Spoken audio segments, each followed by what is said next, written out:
And good morning, everybody, on 90.3 WMSC Upper Montclair. Folks, this is the Walkoff on 90.3 WMSC Upper Montclair. I'm your host, Vincent Pacone, and we are back for another episode of exciting baseball news. This is now our second episode with no baseball, but we do have awards. Finally, we have something to talk about. That's not the World Series or playoffs or anything, because everybody hated listening to our playoff predictions and all that. But I'm in a full studio today. Everyone, why don't you introduce yourselves? Starting off with my co-host. Me? I need to introduce. Okay. I think you should always introduce yourself. Well, I always feel bad when I take it away from you. No Please worries. take it. I'm Anthony Walsh, a junior here at Montclair State, sports comm major. I'm a suffering Mets and Jets fan. But, I'm here every Monday with Vincent. We talk baseball, and yeah. What's going on, guys? I'm Sebastian Stratton. I'm a freshman here at Montclair, sports comm major as well. This is my second time on the show. I was here last week. Had a great time talking about baseball, and I'm looking forward to more today. Good morning. My name is Jennifer. I'm actually here for an ADJ certification, so I'm just here shadowing the show. I'm a senior journalism digital media major, and I'm just excited and to talk about Anthony's tough game last night with the Jets. Yes. Tough game. My Tough goodness. It's a tough game every week, unfortunately. Yeah. I mean, this is a baseball show, but my goodness, those Jets just... See, this is a good hour for me. I don't have to think about them, only baseball stuff. It's good. It's true. It's true. My roommate is a huge Jets fan, and I sit down on the couch with him every Sunday, and I watch the game next to him. And the start of the year, I was like, hey, it's going to be okay. It's going to be okay. They're going to turn around. I know they are. And then the year kept going, and I kept saying that. And then what loss was it? It was like when they lost to the Broncos. He went to the game, and he came back, and I was like, it's over. That was bad. That's it.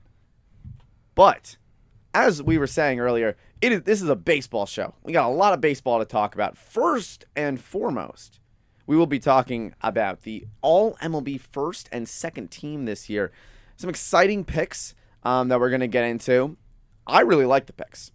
Anthony probably doesn't like the picks entirely.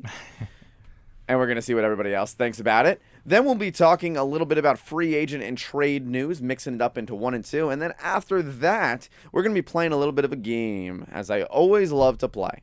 Now, starting off here, Anthony, would you like to take us through our All-MLB first team? I would love to give you the honors. I think you deserve it. Sure, yeah. And I think you've, done your fair share of time here to know how to do it. And I'm going to give it to you. Take it away, Anthony. Yeah, so I actually didn't see this live because I think it was on a Thursday night with Thursday Night Football. But looking at the picks here, all fairly solid except for my shortstop. But let's go through them. Catcher, we got William Contreras with the Brewers. First base, Vlad Guerrero Jr. at the Blue Jays. Huh? Slow down. Slow down? Okay. Give me 1 second. I'm trying to get something. Okay. Second base, we got Ketel Marte with Diamondbacks.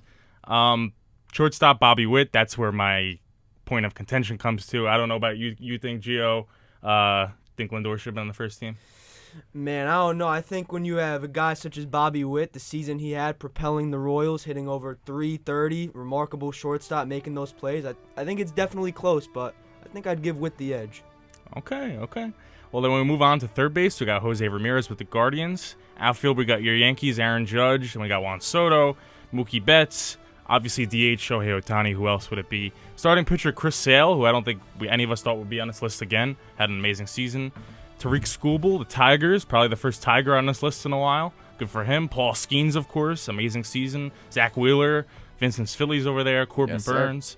Manuel Clase, who, great season, but we all know how it went in the offseason and the postseason. And then we have Ryan Helsley, who doesn't get talked about much, but solid relief pitcher for the Cardinals. And he actually won reliever of the year for the National League. Yeah. And Clase won reliever of the year for the American League. And nobody talks about Ryan Helsley. I mean, I don't know. I don't get it. Solid reliever. Very solid. You want me to go over to the second team, too? We'll get to that in a second. But any disagreements with picks here? Anything whatsoever? I'm going to be honest. I really liked them. I didn't have any problems with them. I think the only one I might have a problems with looking at the second team compared to the first. I mean, I really like Mason Miller, but you cannot put what's his face? You can't put Miller over Clase. That you can't with the amazing season that Clase had. And I understand your woes for Francisco Lindor, but Bobby Witt just had. He had a great season, but did he have as good of a season as Lindor? Yes. You think so? Okay. He won the batting title. I mean, right, listen, folks who are listening at home and are like, oh, Lindor deserved this, he deserved that. Let me tell you something, guys. What stat did Francisco Lindor lead in the Major League? Now you're going to make me go into stats. Please go into stats. Okay. All right. Give me a second. While you're going there, I will say Bobby Witt did lead in the batting average. He's a batting title champ this year. He had a great 30-30 season, I'm pretty sure. Had 100 RBIs, hit a solid amount of home runs. Looked really good out there. All right. I got to my stats here. All right. More hits from. Oh wait, I got to do the season. I have the whole career. wait a minute. I hate that they have it set up like this. Okay, that would make more sense why he had more hits then. I'll tell you right now what it is. Okay, go ahead. You want to know how many stats he led in the major leagues this year? Go ahead. A donut. None. He led in 0 stats this year. Bobby Witt led in batting average, so I'm gonna give him his deserving flying colors. I will say Lindor is probably the best shortstop in the National League. If it was like all MLB, AL, all MLB, NL, yeah, listen, he deserves it there. Maybe I'm just a little still annoyed that he didn't get any Gold Glove award, nothing. He never gets any accolades for Major League Baseball. Just a little bit salty. He won Silver Slugger.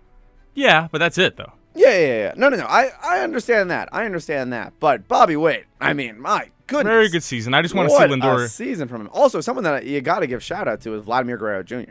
Yes. For a guy that was like facing the, oh, he's an awful player. And then he comes out, hey, he's the best first baseman in baseball again. Yeah, that's great. Can he do it for 2 years, though? I don't know. Well, can the Blue Jays ever figure it out as a whole? That's the real question. I don't know. Now, starting pitcher-wise, I really loved Chris Hale. He's going to win Cy Young. Does anyone disagree with me? No. He won the Triple Crown. Of course he's going to win Cy Young. Terry Skubal, he's going to win the Cy Young. Of course he is. So you got your 2 Cy Youngs, Paul Skeens, an insane rookie, Zach Wheeler.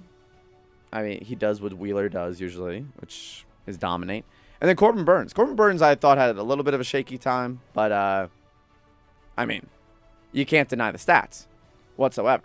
And then, of course, Jose Ramirez continues to be Jose. Aaron Judge and Juan Soto, the duo that has destroyed baseball. And then another duo that's destroyed baseball, Mookie Betts and Shohei Ohtani. I think that was a fair listing. I got to be honest, and Anthony, I feel like you're going to disagree with me here. Okay. A little disappointed in the catching category. I like William Contreras, don't get me wrong. But I feel like, catchers kind of underperformed this year. Do you think there should have been another guy on the first team? No, I don't think so. Okay. I just think that they underperformed like crazy. No, I mean, that is fair. I mean, I'm not going to sit here and say Alvarez did anything crazy special. I think he's got potential for the future. But I agree with you. We haven't seen a really good Hall of Fame level catcher in a long time now, probably since Buster Posey. Hey, look at that. Buster and Posey. That's why you're my co-host. Exactly. And then second team, of course, starting off with the catcher behind the dish, the Royals, Salvador Perez. He keeps it going, as he always does at first base. My amazing first baseman, Bryce Harper. At second base, Jose Altuve of the Astros. You can't deny the facts. He's great, even when he's got a buzzer. The shortstop, Lindor, doesn't need a buzzer whatsoever. Does a great job. At third base, Manny Machado. I like that pick. I don't love it. I feel like there could have been someone better. Yeah, I don't know. Manny Machado, he's great, but he didn't have a great year for a second team. Jackson Merrill, I entirely agree with in the outfield, along with Jarren Duran and Teoscar Hernandez. I like Jarren Duran and Jackson Merrill, so I think that's well deserving. Teoscar, I mean, his bat really brought him there, and I think I'm going to be honest. I feel like the record of the team and the result of the team really finished it off for him. Yeah. And then at the designated hitter, Yordan Alvarez, Seth Lugo, or designated hitter was Yordan Alvarez. I love Yordan, so I had him as my MVP pick last year. That did not go so well. Instead, another DH won it. Then Seth Lugo, Dylan Cease, Shota Imanaga, Framber Valdez, Michael King, Mason Miller, and Kirby Yates. Gotta say, Michael King and Kirby Yates, didn't expect that from them. Didn't expect that from them whatsoever. But very impressive stuff that you got to keep going. Now, folks, is there anybody that has disagreements with this team right here?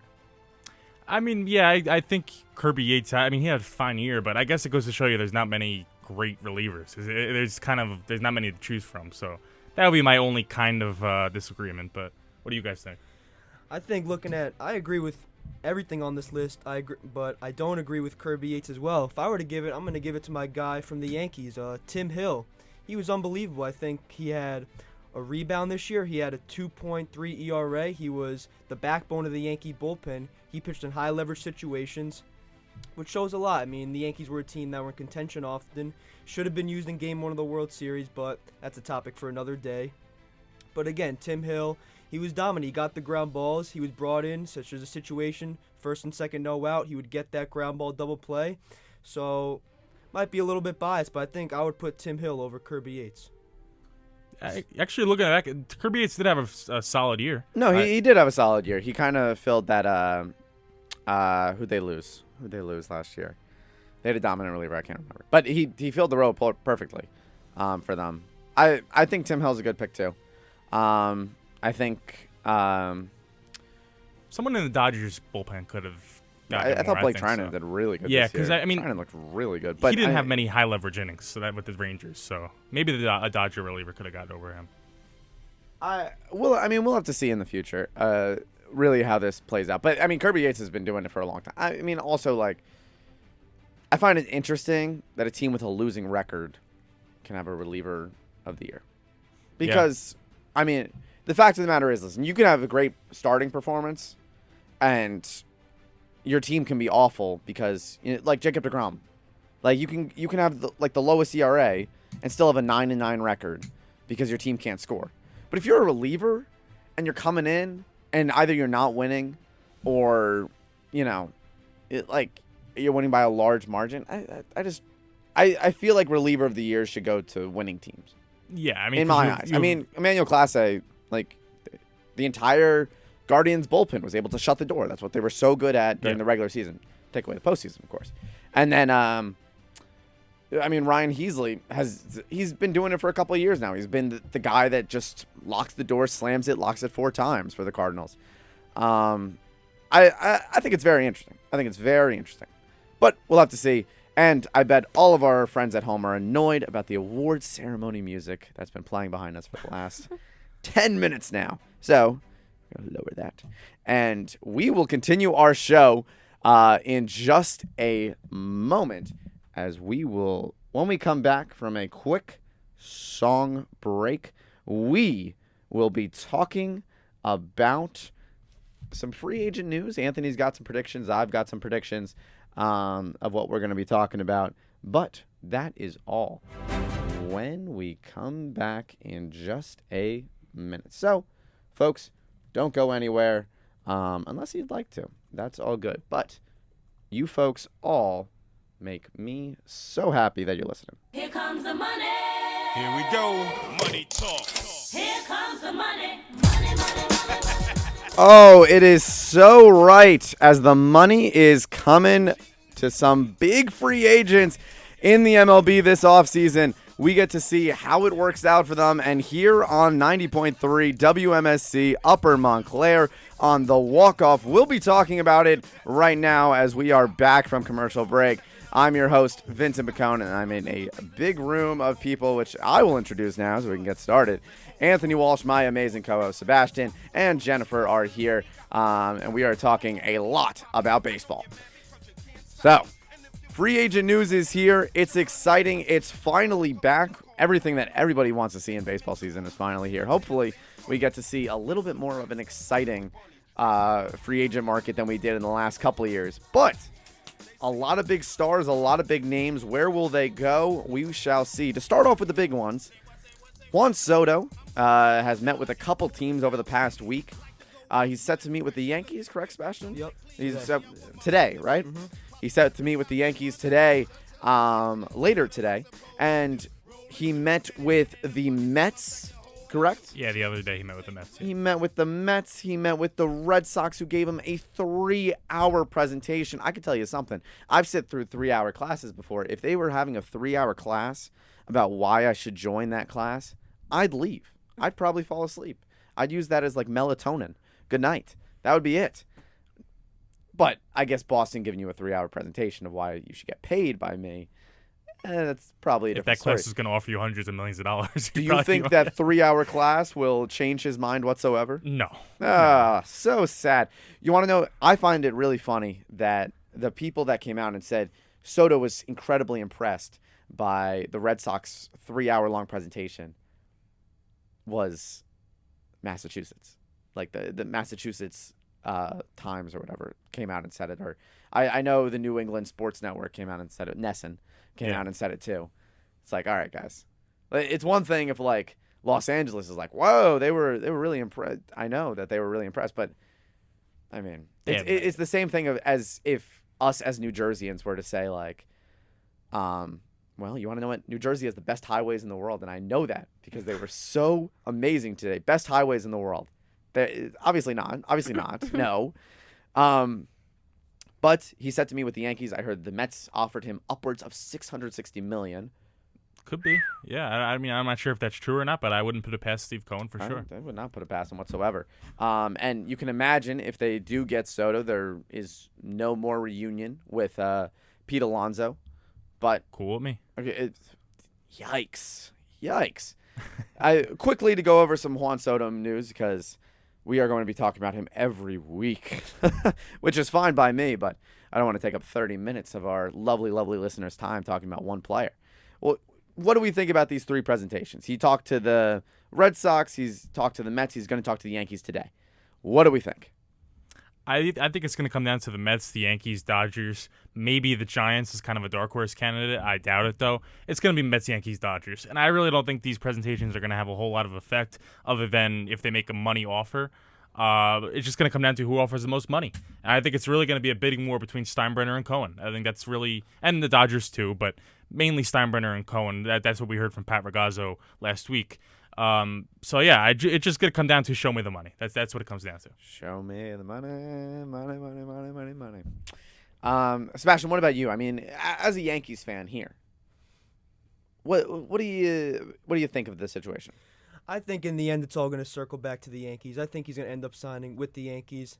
But I do think the other 2 teams would be the Mets and the Dodgers that would be in contention. But again, the Yankees are flying. Boone out there. So they have a good relationship. Judge out there, that's his boy. They're great friends. Had a great relationship this season. I think it's all about Soto trying to represent himself in his highest way, bring his contract as high as it can. I think that Steinbrenner and Cashman are going to pull out the money to sign Soto. I think it would be catastrophic if the Yankees don't re-sign Soto. I think the fans would go on a strike in some sort. But I think he's gonna come to the Yankees. He loves it here. He's always said in the past he wanted to sign with the Yankees, and I think it's going to circle back to the Bronx. And Jennifer, listen, the 3 guys in here, including myself, Yeah. I mean, we are so deep in the baseball hole that you don't know how deep you are, and you kind of get lost for a second. Now, I know you don't know baseball as much as we do. Mm-hmm. All right, but let's say that somebody is going to give you upwards of $600 million. Mm-hmm. All right, and your locations are potentially LA. They haven't really talked to him yet. New York, Mm-hmm. Queens, Mm-hmm. or Boston. Which one are you taking? Same price. Same price. I'll give you same price. Well, let's say this because I know they're not going to pay that much. San Francisco says, "Oh, you want to know what you're going to get? $300 million." Mm-hmm. Honestly, I'd stick with New York. Which side of New York? Oh, Side of New York? Give me Bronx or Bronx or Queens. I'll go Queens. There we go. I'll go Queens. yo. I There we played go. the wrong one, but all right, why not? I don't think so. I think he comes back to the Bronx. I think he knows what he's doing here, and it's going to be really funny because it's just going to be, he probably won't get signed for another month. That's a lot We're of going to be talking about him for chichingo. 4 weeks. Probably longer than a month, I think. It's going to be after the winter meetings. I'd be surprised if it was before Come that. on. If I gonna Yankees get fans are every gonna be talking- dollar, I do every not cent. want to. You want to know why? Because I know Yankees fans, and I have a soft spot in my heart for Yankees fans. And I know that every Yankees fan this year is going to want a number 22 jersey for Christmas. And Soto is going to be like, you want to know what? Maybe you can get it for Easter. And that's it. That's it. That'll break my heart. Now, I don't have any Yankees fans in my family. I'm not a Yankees fan. So I'm not going to be buying a $150 jersey just for enough. Sebastian, let me ask you a question. Do you have a Yankees jersey? Mm-hmm. Yep. All right. Is it a fake Yankees jersey or is it a real Yankees jersey? Now, when I'm saying this, what I mean is, what player is it? I have a Rizzo jersey. All right, let me ask you something here. Drum roll, please. Give me 1 second.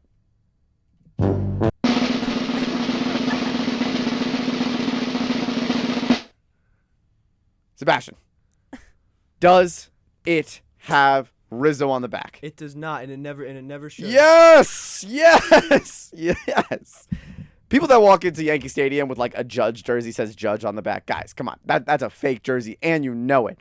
I know she's listening right now. My girlfriend, Nicole, has like a Garrett Cole jersey, and it says Cole on the back, and I told her it's a fake jersey. Because it is. It's a fake jersey. It's not real. You can't be walking to Yankee You Stadium got to put tape over the name. You do have to put tape over the name. George Steinbrenner said you play for the name on the front, not the name on the back. And that's why he took it off. Bingo, bango. Now, moving along here, I want to talk about another first baseman that is very close to my heart because he's on the older end. I don't think he's going to be getting a big deal, but he's been having some amazing years. Christian Walker. Now, I personally think, listen, he's not going to be a Yankee because they are going to pay Soto so much that they're not going to have enough to pay Walker. But I think, and Anthony, I know you're looking at New York Times right now. Walker's on that list? Christian Walker, yes, he is. Can you tell me what his expected contract is? Well, they have salary comps as Paul Goldschmidt, 5 years, $130 million, and Anthony Rizzo, 2 years, $40 million. So they have it somewhere between that. His 2024 salary was $10.9 million. So my guess is it's closer, probably somewhere in the middle. I don't think he's going to get as much as 5 years, $130. He's certainly not going to get as little as 2 years, $40. Probably around 3 or 4 years, $80 to $100. I think that's probably a fair amount for him. How many years again? I'm sorry. Just my guess, I would say probably around 3 or 4. I don't think he's going to get, because they don't have an exact Yeah, I think they do. Sorry, 3 years, 72. So right around what I was saying. All right, that's what I would say too. Do you guys see him going to any team? I mean, whatsoever besides maybe the Diamondbacks, because that's where he came from. I think the Astros have a shot. I think the Astros aren't going to let the foot off the gas. They're going to try to be competitive still for these next few years, even though the team's starting to fall off a little bit. Astros have a shot, but Diamondbacks are going to try hard to retain him. He's been a really solid first baseman for them, very underrated. So. But I would put the Astros as a solid other candidate besides the Diamondbacks. I don't think the Yankees and Mets are going to be in on him. I think the Yankees it's sort of Soto or bust. And if they don't get Soto, it's go to Santander. But yeah, I would say Diamondbacks or Astros. I would love to see Christian Walker, and this is going to surprise some, in a San Francisco jersey. That would be awesome to see him in a Giants jersey.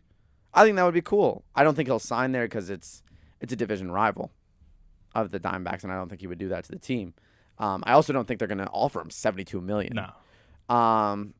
But that would be pretty cool in my eyes. But another place that I think I could see him, because I don't think they're going to take their first baseman back, even though he was an MVP winner 2 years ago, is the Cardinals. The Cardinals working with Christian Walker. A 3-year deal, why not? I mean, they're losing. It's the same situation as the Yankees have with Rizzo. You're probably not going to get him back. They're losing Paul Goldschmidt. You're probably not going to get him back. You want to make an upgrade in that position. Why not Christian Walker? He's such a fun bat in my eyes. And for a 34-year-old, I mean, he's got a really good glove. He's always had a really good glove. But his bat has really been showing up these last couple of years. I mean, to read off his stats from this year, he had 26 home runs, which was a down year for him a little bit, 251 batting average. He did play in only 130 games compared to 157 the year before and 160 the year before that. Anthony, you were going to say something. Take it away. No, I was just going to say the Cardinals, I don't know if they should be really signing a guy that age. They should be kind of heading in rebuild mode. They don't have all that talented of a team, and signing the guy that's 34 years old till he's 37 or 38 doesn't seem like a smart business move to me. I mean, you never know. Anything could happen. Teams could get hot and all of that, but do the Cardinals really have that good of a roster? What do you think, Gio? Do you think they have a shot at him? No, I don't think so. I don't really see the Cardinals as a player. I think I could see the Mariners as an option. Okay. I think the Mariners, they're a young team. They have a lot of talent. Centered around star player Julio Rodriguez. I think you stick a guy such as Christian Walker at first base, that veteran present, pair him with a guy who I also think is going to go to the Mariners, and Gleyber Torres. I think that veteran presence in Walker, 3 straight years with 25-plus home runs, 80-plus RBIs, I think he would fit well in Seattle. I think that's solid, especially because the Mariners are heading on, like, they're ascending. I think the Cardinals are descending. I don't really think they're going to be particularly competitive over these next few years. The Mariners will be. They bounced back this year. The 83 and 79, second in the NL Central. I'm not buying it. All right. I'm not a all Cardinals right. believer. Well, let me ask you something. To kind of combine them into two, because I'm always interested where veteran talent like this goes. What about just combine them into two? Rizzo and Goldschmidt. I imagine they're both going to be getting 1 or 2 year deals. Nothing big, especially a Goldschmidt who's 37 now. Do you guys see him going them anywhere whatsoever? I don't see them getting anything. I agree with you. 1 or 2 year deals. Goldschmidt, I think, can maybe get a little bit better than Rizzo, just because he's got more of a ceiling. I think he's a better player than Rizzo is still. I mean, they're both not that great, but maybe if they don't get Christian Walker back, maybe the Diamondbacks go after Goldschmidt. They're sort of still in win now mode. It wouldn't be a huge deal. The Diamondbacks aren't one to sign big contracts. I know they did with Jordan Montgomery, and that didn't work out too well. But yeah, I think maybe the Diamondbacks. Do you really see the Diamondbacks spending any more than like 60 to 80 million this offseason? I don't. I don't know. If I'm the Diamondbacks right now, all I have to be thinking is I signed Jordan Montgomery last year, and that was awful. And I signed Eduardo Rodriguez, and that was better, but it was still pretty bad compared to what I know he is. I'm not, like, if I'm signing someone, it's going to be in these first couple months, and that's it. I don't want to have another Jordan Montgomery situation where it's like, oh, my God, we signed him, like, 2 days before, like, the regular season starts. And now, he's not ready for regular season. He's facing major league hitters. He has a 6 ERA, and it's going to destroy him. It's going to destroy baseball. It's not good. And that's how you know that they hate spending money, because the owner came out right and said that was a mistake. Most teams won't do that. So if they're going to give money out, they expect it to be a really lucrative deal, and it wasn't for them. So I think they're going to be particularly shy about actually spending a ton of money this offseason. And I'm interested to – well, what about you, Sebastian? Anything in particular? About Goldschmidt? About either. Do you think the Yankees take Rizzo back? Oh, absolutely not. No. Right. Definitely not. I'm sorry your jersey has gone to waste, but Yeah. it's still a pretty good jersey. Yeah, but Rizzo definitely not. I think he's getting older. I think he goes to a team where he gets that 1 year deal, such as Goldschmidt. And again, Goldschmidt's 37 years old. He's still a great hitter, 22 home runs, but it was a down year in terms of average to 245. I mean, Father Time eventually catches up to everyone except Tom Brady, but that's football. But again, I think he signs that 1 year deal. He can still be potent in a lineup, 4 or 5 hole. And I think he could provide depth and that leadership that a young team needs, such as a Seattle or a San Francisco. So I could see him going to places such as that. You want to know where I could see him going? And then you move. Either you put them in the DH spot or you use them as like a platoon kind of guy. Where? A team that I think is on the rise, just needs a little bit of veteran presence. Good veteran presence, not like awful veteran presence. Detroit. Could be. Detroit. The Tigers. I think they need some more veteran presence. They need someone that's like actually done something and doesn't swing out of their shoes on a ball 30 feet outside the box. Javi Baez. Oh, my goodness. My brother, this show is notoriously known for me talking about the Tigers and how my brother is a huge Tigers fan. But my brother's a huge Tigers fan, and when they signed Javi Baez to like an 8-year deal or 6-year deal, something crazy like that, a couple years back, my brother was really pumped up, and I said, Leonardo, he's not going to be good.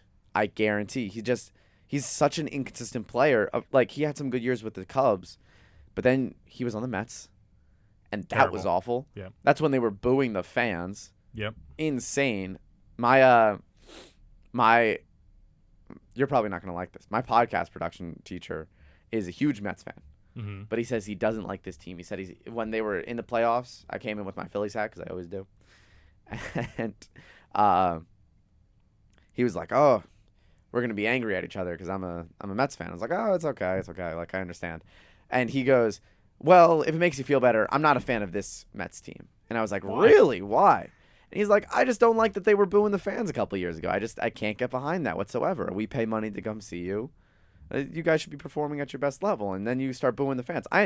I'll say this. I kind of understand him. The players are doing their best no matter what. I'm not going to... Basketball's the only sport where I'm like, all right, sometimes these guys get lazy. And you can evidently see that on the court. But baseball, listen, they might get lazy. They might get a little tired, but... You pay 162 games a season. I'm not gonna blame you if you mess up here and there, but if you start booing the fans, no. It was a bad look. No, but it was a bad look. There's been Phillies players that have there's this one player. You remember Sean Rodriguez? I don't.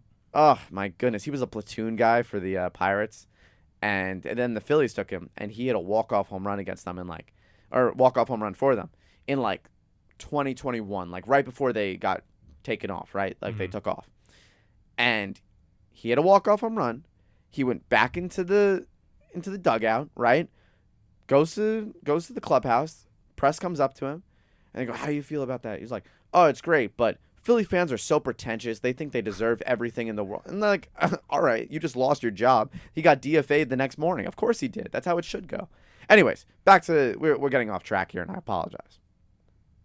My next three that I'm going to be throwing at you guys are probably our final three for the day. And when we come back next week, we'll be talking outfielders. To end the infield, Gleyber Torres. Big name. Anthony's going to look it up really quickly. Willie Adames is after that, in my eyes. And then third base, Alex Bregman. Now, I'll start off. Before, Anthony, I ask you about Gleyber Torres' contract ideas. Which I'm going to ask you in a second. Is that okay if I ask you that's that? good. Awesome. I have it ready. I've heard that the Phillies are going in on Bregman, and trade news is that probably Bohm's gone, which I don't like, and that they want to go all in on Bregman. I don't like that. I think my big thing is a baseball team, especially baseball, should have not an even amount, but a good amount of veteran players to work with young talent. And the Phillies are basically saying, all right, well, we have Trey Turner, who's a veteran. We have Bryce Harper, veteran. Nick Castellanos, veteran. Kyle Schwarber, veteran. Zach Wheeler, veteran. Aaron Nola, getting to that veteran stage now. And then we have the young talent, Christopher Sanchez, Ranger Suarez, Bryson Stott. JT Realmuto is also a veteran. Forgot about him for a second. Alec Bohm, Brandon Marsh. The list goes on and on of their young talent. And they're saying, you want to know what? We need some more veterans. Let's get some more veterans, and let's make that work. I don't like that. I just cannot stand for that whatsoever, because then you become like a retirement home, and I don't like that. I don't like becoming a retirement home. I like being like this young, exciting team, and I know it's going to end soon. So, Alec Bohm, just like Anthony Rizzo, I will miss you so much, because he's gone. He's gone. I heard trade talks the other day, and I lost a part of myself. If Dombrowski does the right thing, you're going to like it because he's going to get something for him. I don't want anything. I love Alec Bohm. He was supposed to be the third baseman of the future. Oh, so sad. Anyways, back to Gleyber Torres. Yep. Anthony Walsh.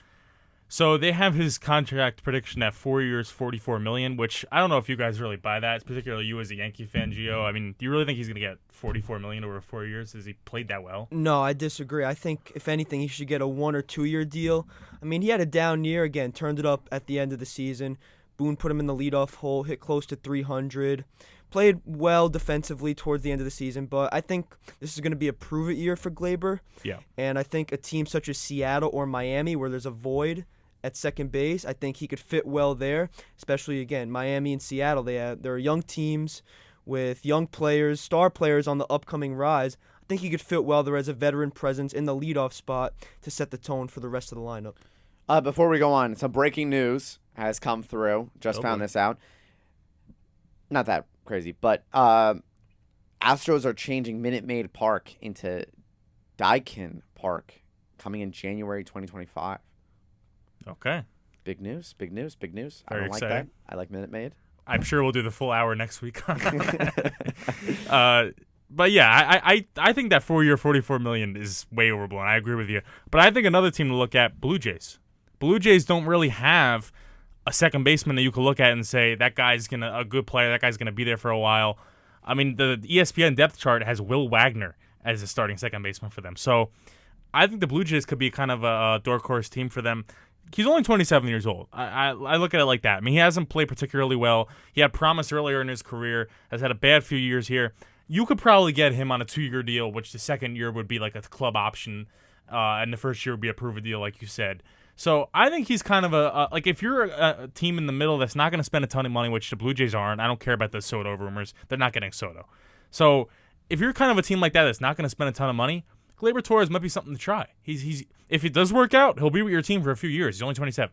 So, and if it doesn't work out, you're signing him probably to a $20 million deal. So I would try it.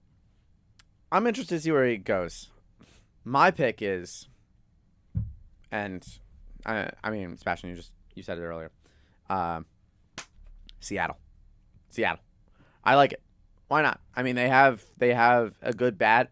I wouldn't say good bat, but like a really good glove at short with J.P. Crawford.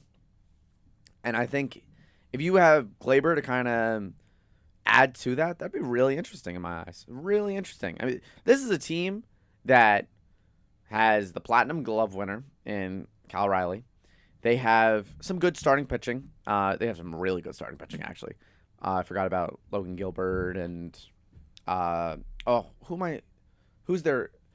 They have Luis Castillo. They have Gilbert, and they got somebody else. I can't think of his name right now. Brian Wu. They have Luis Brian Castillo, Wu, George yep. Kirby. Guys, this list goes on and on. Yep. George Kirby. Thank Yeah. you. Thank you, Anthony. You're welcome. I really think that would be a good fit for him. And this is a guy, because Seattle is not a team that's known for spending that much money. And listen, you don't need to spend that much money with Gleyber. He's kind of had some disappointing years. I think that's very relevant. But I think the risk is very low and the reward is very high. We've seen his potential. And I think you kind of take some pressure off him. You move him to an off-market kind of place in Seattle. Yeah, absolutely. Absolutely. Another place that I would love to see him, I'm going to sound like a broken record here, Detroit. Put him back in Detroit. Come on, that would be awesome. That would be awesome. Forget about Javi Baez. You could Find say some that. way to get him out of here, please. I am done with Javi Baez on the Tigers. I hate it. I hate You it. sound like me from 3 years ago at the Mets. That's you should have heard me. But yeah, you could say that about pretty much any like infielder or any player like that used to have promise when they were younger and have fallen off for the past few years because it's not gonna be much money. So yeah, I agree with you getting Baez out of that. I don't even know how he's still in the league, to be honest with you. He's absolutely his glove isn't even that good anymore. That was what he's there for, his glove. Exactly. And he can't do anything at the plate, so why is he even there? No. I mean, when he swings at like sliders that were never even in the strike zone. And like, I sound like I'm joking, but it's so true. He swings a solid So second much. and a half before the ball actually gets to the plate. Yes. It's that bad. Now, moving over to shortstop position, Willy Adames. He's played some solid years. He started off his career with Tampa Bay. He moved over to Milwaukee with a trade. What trade was that? I forgot what the trade was for, but I think it was a really good move by the Brewers. They got Adames. He's been like really exciting to watch over there, and I've really loved. I mean, he's put up some really good years. 29 years old now. 8 WAR last season. I'm interested to know what you guys think about what he can do for any team. I'm going to say this. Out of these three names, I would not be surprised if he gets paid the most. Yeah, I think Dodgers might be a team that might be looking at him. Really? Yeah, I think because you got to keep in mind they have him listed as a shortstop, but he's willing to move to third base because a lot of teams need third baseman. And even with the Dodgers, Miguel Rojas, or if he moves to third base, Max Muncy, there are positions there where he could play, and they have the contract prediction at 6 years, $150 million. Maybe that's accurate. I mean, we know that the Dodgers aren't afraid to give out the money, especially for a guy that isn't a big name. Adames is solid player, but not a huge name. But I think that even the New York Times has him as a heavy favorite. The president of baseball operations, Andrew Friedman, had Adames in the organization for a couple of years when he was GM with the Rays, so there's a little bit of a history there. Yeah, I know he's been tied to the Mets a little bit. I'm not so sure if that'll work out, but yeah, I say the Dodgers. Dodgers. Wow. I don't know. I don't think he's going to. I really do think he's going to like a big market team. We're not going to see him in Cincinnati. Honestly, maybe. It's just I'm interested to know how much teams are willing to pay him because, he could go in like a Boston area, maybe go play for them, give him a good shortstop over there. They've had some problems at that shortstop position, so if you get someone there, then he could work alongside. Think about that left side of the infield. You have Adames and Devers. And Devers might not have the best glove, but he definitely has a really good bat. And then you pair him up with Willie Adames. That's looking towards the future for me. I wouldn't be angry with that. Give him like a 6-year deal. That's fair. As long as they're willing to give the money, which if they're meeting with Juan Soto, they must be willing to give the money. I don't think they're going to get Juan Soto, so you got to open your pockets up for somebody. They must be willing to spend $150 million is like peanuts compared to what Juan Soto's going to get. Exactly. Sebastian, what about you?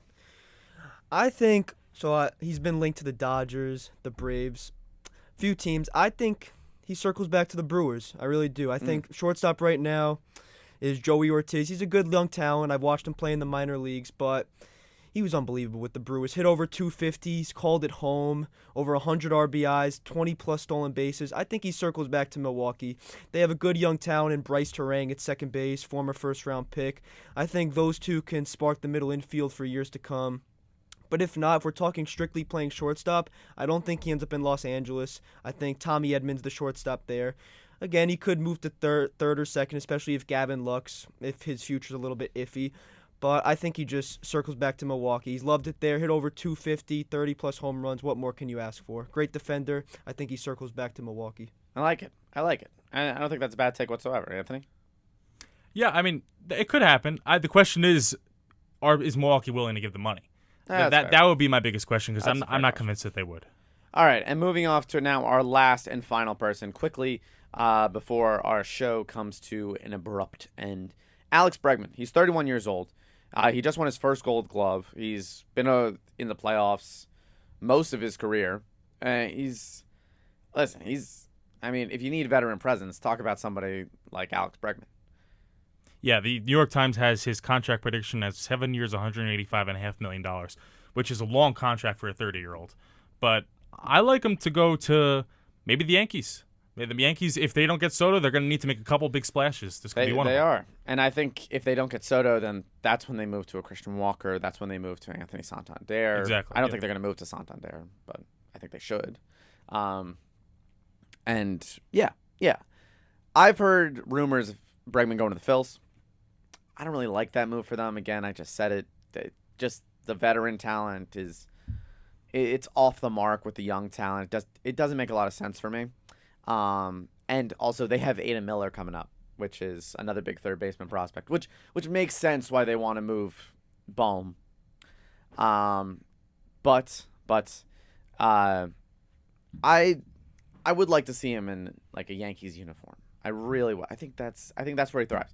I think it would be stupid for him to go to the Yankees because they've been booing the Astros for years, and they've been booing Bregman for years, and it's like.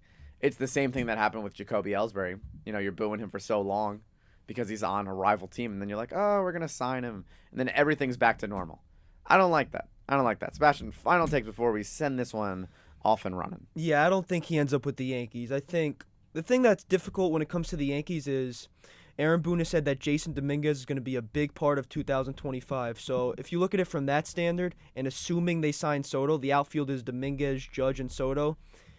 Boone has also said that Chisholm is the future of third base. Now, if Chisholm's the future at third base, and then Volpe, you sign a second baseman, Ha-Seong Kim or some sort, or maybe you move Chisholm to second, and then I think the only way Bregman gets in there is if you put him at third and then Chisholm at second.